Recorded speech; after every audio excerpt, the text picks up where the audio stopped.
Greetings, my beautiful lovelies, it's Emmy, welcome back. Today I'm going to be exploring another recipe that I'm going to put under the umbrella of hard times. It was brought to my attention originally by a dear friend of mine who once served in the U.S. Army. Any military service person, veteran will know this, and it is called S.O.S. So the S.O.S. acronym stands for a bunch of different things, including on a shingle, saved my stomach, stew on a shingle. And it kind of describes the love-hate relationship of this dish. So from my understanding, this dish is still served in the military, and it makes a lot of sense. It's easy to prepare, it has all the basic nutritional requirements, and it's relatively low in cost. So the origins of this recipe are probably based in something very simple, like just having sauce, some kind of protein, and serving it on some sort of substrate. In this case, it's going to be toast. So in the military, they call this dish chipped beef, and the beef source can be a couple different things. This is the one I found that was most traditional, and this is dried beef. And this one makes a lot of sense to me, particularly in the application of using it for the military. It's shelf stable, you've got dried beef in a glass jar, and you can keep it probably indefinitely. So I've also seen recipes using sausage, and I've also seen recipes using ground beef. Dried beef, ground, formed, and sliced. It contains beef, salt, sugar, sodium, ascorbate, sodium nitrate. 8 slices of this contains 1,200 milligrams of salt, which is 50% of your daily intake. So how do I open this can? Maybe I'll use my special opener. Oh, thanks, Simon. There it is. Look at that. It's almost like a beautiful rose pattern in there. Ooh, smells like dried bologna. Let's take this out. Wow, look at that. This is a 5-ounce jar. So for this recipe, I'm going to use about half of this. Let's unfurl this. Look at this. Oh my gosh.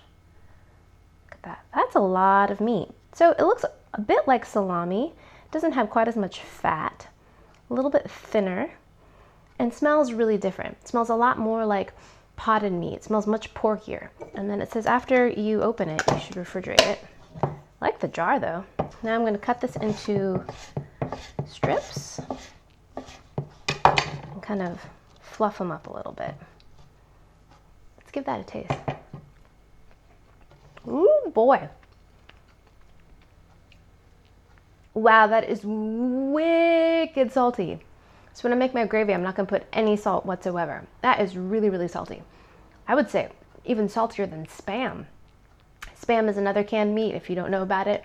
It's more of a wet meat though. It comes in a can, ham, Spam, and it also is very, very salty. But kind of a similar flavor, more concentrated, not surprisingly because it's been dried. Now I'm going to grab my skillet. All right, my pan is nice and hot. I'm going to add my meat. Nice sizzle. Now I'm going to remove the meat. Now that's a little bit golden. Half a stick of butter. Melt that down. And now what we're going to be making is a roux, spelled R-O-U-X. And it's a classic way to make a gravy or to thicken a sauce. You take some sort of fat, you add flour to it, and you make a paste that you cook, and you sometimes toast it, and that toasting adds a ton of flavor. So, a lot of butter there, and I've got some flour, and this is probably about a 1/4 cup of flour, but I'm just going to add a little bit at a time. And we're going to whisk that in there. So some roux are cooked very, very dark, and they're full of flavor, and some are kept a little bit lighter depending on what type of sauce you're making. Basically, this is like a French bechamel sauce, which is the classic white sauce. In that case, you don't cook the roux too long because you don't want it to have such a nutty flavor. But you do want to cook it long enough to get rid of that raw flour taste. So I'm adding probably 3 or 4 tablespoons of flour here.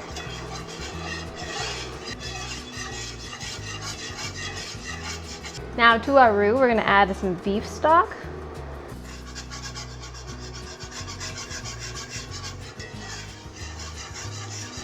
That was probably half a cup. And our milk.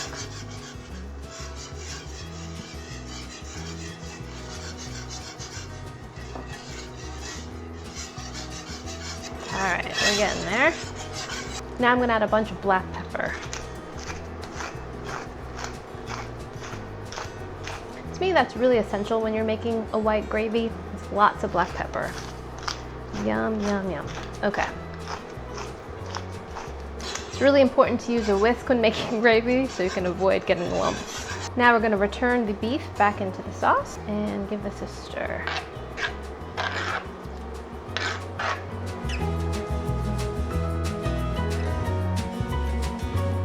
Here are my 2 slices of toast, and now I'm gonna ladle my sauce right on top.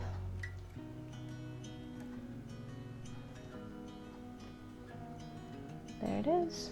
So I'm gonna do as they did in the 1950s, and I'm gonna take a little bit of parsley and sprinkle it on here. This is a classic diner technique to just give it a little bit more color, make it look a little bit more appetizing. Boom, S.O.S.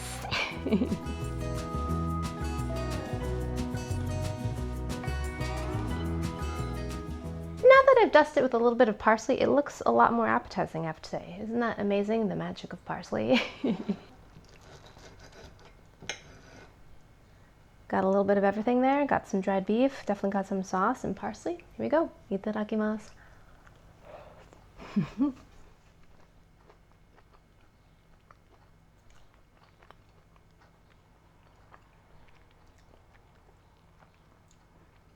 If and when you make this, use half the amount of dried beef. It is very, very salty, almost too salty for me. So I think I'm gonna take another bite, and I'm just gonna have just a tiny bite of the dried beef there.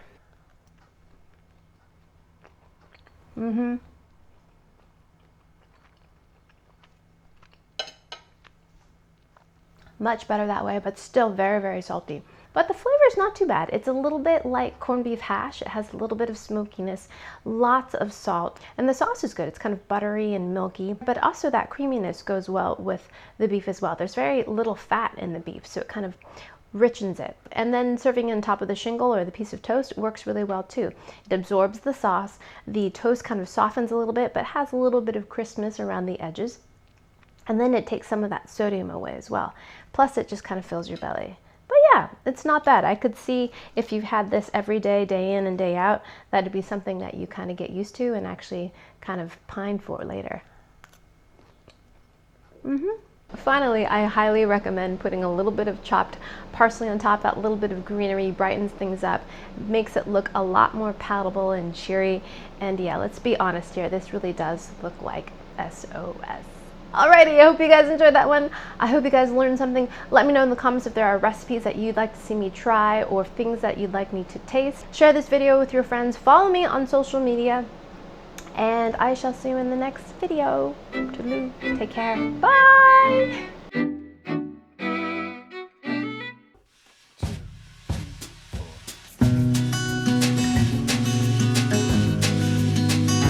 Dried beef, salty, way too salty.